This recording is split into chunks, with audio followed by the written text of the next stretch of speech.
YouTube, and welcome back to part 2 of my Nintendo DS collection.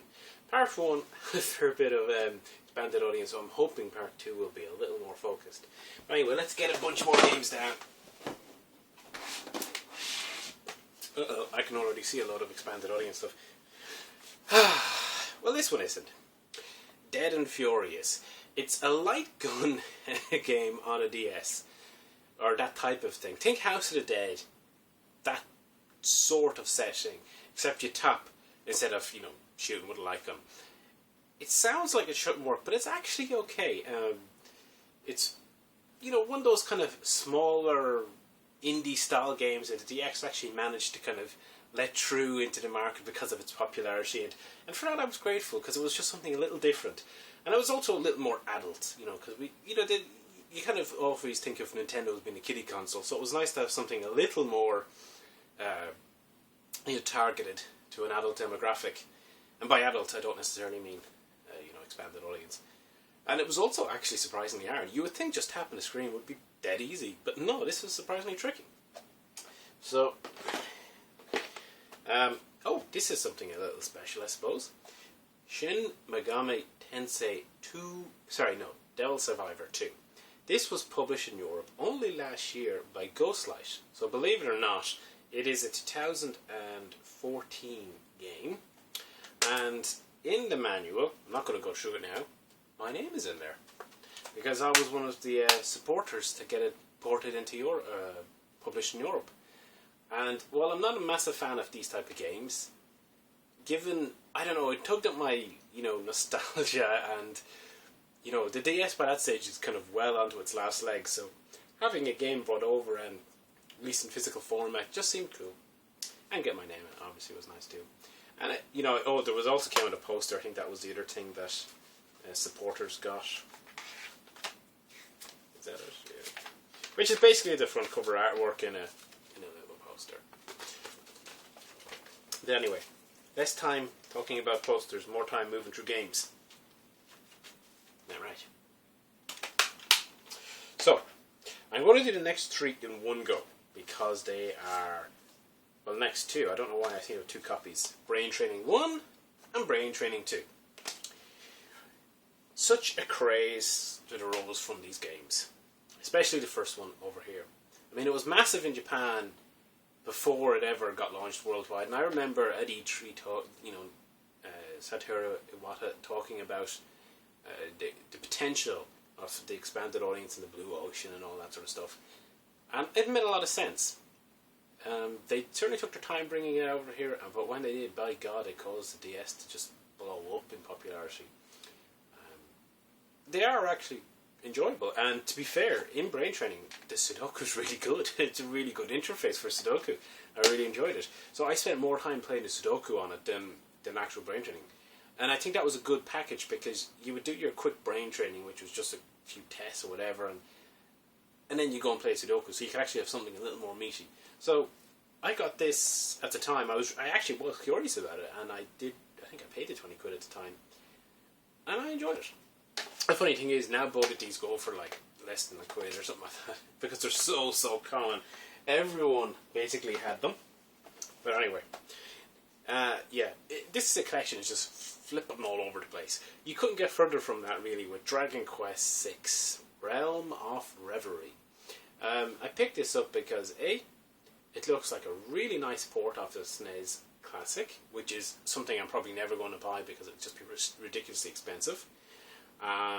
B, playing this type of game on a handheld is probably more likely now for me, where I can pick it up and do it in bits and bring it with me or whatever, and sitting in front of a TV for however long.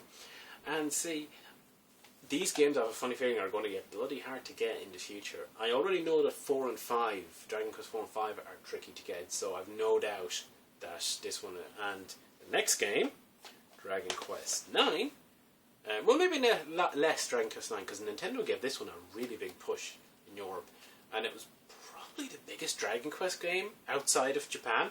So maybe this one won't be as hard to get in the future, but I think 4, 5, and 6, the kind of remake ones, will. Funny enough, I'm looking forward to playing 6 more because of its classic nature than 9, but 9 is highly, highly regarded. So if I ever get time to play RPGs, these would be 2 great RPGs to jump into. Now, from RPGs to a game that I guess has been targeted as a touch generations game, but I probably spent as much time playing this game as any game on the DS. It may be my favourite game on the system. It's certainly up there in my top 3, and it is Elite Beat Agents. Some people prefer the Japanese game, Oenden 1 and 2. I actually prefer Elite Beat Agent because I understand the lyrics a bit more. Not that there's anything wrong with Oenden. I think this was horrifically overlooked. I mean, this was in bargain bins from the get-go when it finally got released in Europe. I wanted it so bad, I actually got the American version from CD Wow back at the day. And I remember distinctly when it arrived, because I was actually working on my doctorate at the time, and I was writing up a paper, or maybe I was writing up the doctorate itself, and it literally had just arrived in the post, and it was a case of, oh, I just want to try it out to see this work. So you put it in, and just get one quick go, I'll do the tutorial, and it's like, well, that was just getting into it. I'll have one proper, the next level to get into it. And it was so hard to go back to work that day. I just could not put the damn thing down. It was so much fun. I absolutely love this game, and it's so, so cheap. Maybe it's not going to be everyone's taste because of the music, but I think this is one of the best games on the system, and it's one of the games I go back to. Whenever I do think of picking up the DS, this is a go-to game. People often think of, the touch games and whatnot, and we've seen a lot of expanded, audience stuff in my collection so far as being throwaway or no good. Well, this might be touch generation, but it's a damn good game. One of my favourites. Now we'll go through some more. Oh. Now this one I've actually never played. Face training. Train your face. Never played it. I think it was like £1 or something. Now this one is a bit of a cult game, I guess. It's, how do you pronounce this? Flower, Sun and Rain by Suda51. And that's actually the reason why I picked it up. I haven't played it yet, because I haven't got around to it, simple as that. It's Suda51, so you know it's going to be a little bit out there. Well, how do they describe this? Solve the riddle of the seemingly endless mystery that Sumio Mondo's life has become since arriving on the island of Los Pas. At the Flower, Sun and Rain Hotel, he encounters an intriguing adventure.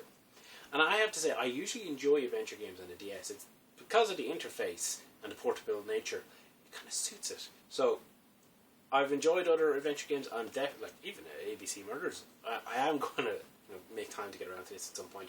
The Suda51 involvement, though, made me want to pick it up. Another racing game this time. Another okay game. Forward Racing 3. As I said, the DS isn't exactly, pushing boundaries with racing games. A total of 20 modern and classic Ford cars. I haven't... How many? 14 unique competitions and 26 amazing tracks. So it actually sounds like it's got a lot on it, but I haven't really played this much, so I can't really comment. One of those I got super cheap. Now, talk about a fan favourite that was wanted for ages. Golden Sun, Dark Dawn. Obviously people had wanted sequel to the Golden Sun GBA games, and they finally got it on the DS years later. 2010 I think it was, so it's getting old now. Again, it's another RPG I haven't had time to get around to, but I was actually able to get a bundle of RPGs relatively cheap together, so I thought, okay, I may as well pick them up now, and if I do want to play them, I'll play them. But they're good to have in your collection because they'll hold their value, and they're a different type of experience if you want them, and if not, as I said, they'll hold their value. Adult games come to Nintendo. Grand Theft Auto Chinatown Wars. Yeah, Timekeeper says, nearly time, so I've got to hurry this one. This is actually a fairly decent attempt to bring GTA to the Nintendo DS. Of course, it later was ported to the iPhone, and I have a feeling to the PSP as well. It sold okay, it seemed, on the DS, but not, crazy like most GTA games. If you like GTA, though, it's definitely worth trying out. I mean, it does try and use integrated touch controls relatively cleverly. So, like, at the beginning, I think there's a scene about breaking into a car, breaking out of a car, and, you know, it's all touch controls. It does a good job. This is as good as you could expect GTA to be on a DS. And finally, for this part, we have Gunpei DS, which is a port, kind of a remake port, I guess, of the game Gunpei from the WonderSwan. And I picked this up because, well, I have a WonderSwan, and I have actually played the game a little bit. It's not my favourite puzzle game by any means. It's basically mash these kind of lines, and it says it's music and puzzle, but I think it's one of those puzzle games that didn't quite click with me. I know they were trying to go with, when they say music and puzzle, kind of the Luminis, Meteos vibe getting off it. It's not in that league at all. It's okay. Picked it up for $150, something like that. So, you know, at that price, it's a decent blast, but I wouldn't pay any more than it. Anyway, that's it for part 2. We made it through a fair bit more games. Still plenty more to go. So join me for part 3.